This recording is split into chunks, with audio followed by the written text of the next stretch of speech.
Senior सहाफ़ी और तजियाकार सुहेल वड़ाइच के मुताबिक तजादिस्तान पर गहरे बादल छाए हुए हैं और बकौल फैज़ अहमद फैज़ दाग दाग उजाला है। हालात के तेवर पड़ें तो साफ लग रहा है कि मुक्तदरा और तहरीक इंसाफ के दरमियान अगर कभी मफाहमत पर हलचल हुई भी तो अब वो कोशिशें दम तोड़ चुकी हैं। मुक्तदरा और इसके साथ शरीक बड़ी जमात को कोई फौरी खतरा नजर नहीं आ रहा। वो कोई सियासी बयानियां बनाए बगैर सिर्फ और सिर्फ माशी तरक्की पर फोकस कर रहे हैं। इनका ख्याल है कि अगर इस हवाले से कामयाबी मिली तो इसे ही बयानिए के तौर पर पेश किया जाएगा। यही वजह है कि काबीना की साख भी सियासी नहीं बल्कि प्रोफेशनल और टेक्नोक्रेट है। सबसे अहम वफाकी वजीर अहद चीमा हैं जो ब्यूरोक्रेट हैं लेकिन शहबाज शरीफ का साथ देने की वजह से लंबी सजा भुगत चुके हैं। वो अच्छे मैनेजर होंगे मगर उन्होंने न सियासत का जायका चखा है न ही उन्होंने आइंदा कभी हल्के की सियासत करनी है। मोहसिन नकवी, मुसद्दिक मलिक और आजम नजीर तारर ऐवान बाला के रुकन हैं, गोया रोजमर्रा की सियासत से दूर हैं।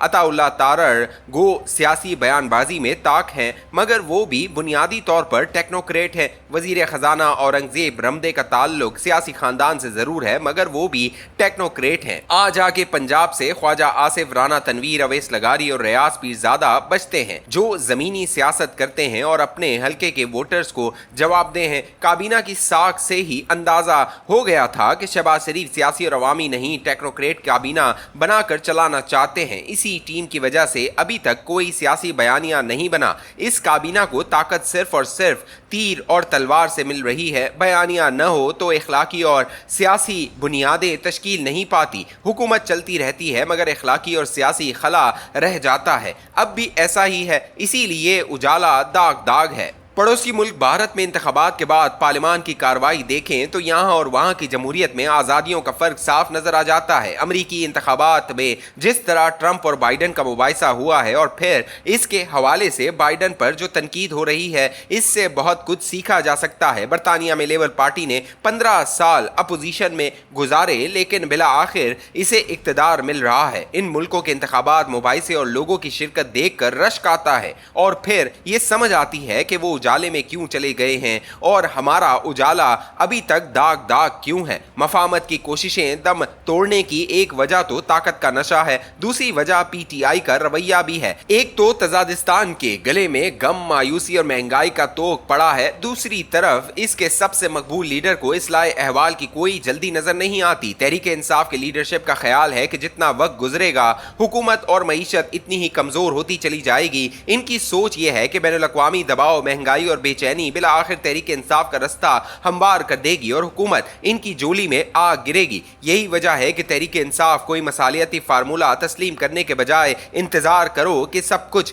गिरने वाला है कि हिकमत अमली पर कारबंद है। एक तरफ ताकतवर को नाज है कि ताकत और इख्तियार इसके पास है और इसके चैलेंज होने का इम्कान भी नहीं, दूसरी तरफ जेल वाले को यकीन है कि मईशत और सियासी गवर्नेंस का ये मॉडल चल नहीं सकेगा। दोनों अपने अपने मौक़िफ़ पर कायम है लेकिन इस मुल्क के 24 करोड़ आवाम का क्या कसूर है। वो बेचारे इस वक्त तक जुल्म, गुर्बत, इस्तेहसाल और महरूमियों की चक्की में पिसते रहें जब तक इनमें से कोई एक फरीक फतहयाब नहीं हो जाता। लिख लिख के मारे दीन के मिज़दाक बार बार ये कहा जा चुका है कि सियासी मसालियत और मफाहमत इस बहरान से निकलने का वाहिद पुरअमन हल है, बाकी सब हल खूनी हैं जिनके बारे में सोचना भी नहीं चाहिए। महमूद अचकज़ई वाला रास्ता तहरीक इंसाफ और हुकूमत दोनों के लिए बेहतर है लेकिन ये रास्ता भी तभी इख्तियार हो सकेगा जब हुकूमत कुछ सीटों की कुर्बानी देने को तैयार हो और तहरीक इंसाफ मौजूदा हुकूमत को दिल और जान से तस्लीम करने पर रजामंद हो। बज़ाहिर इस हवाले से कोई पेशरफ्त नजर नहीं आती। तहरीक इंसाफ ने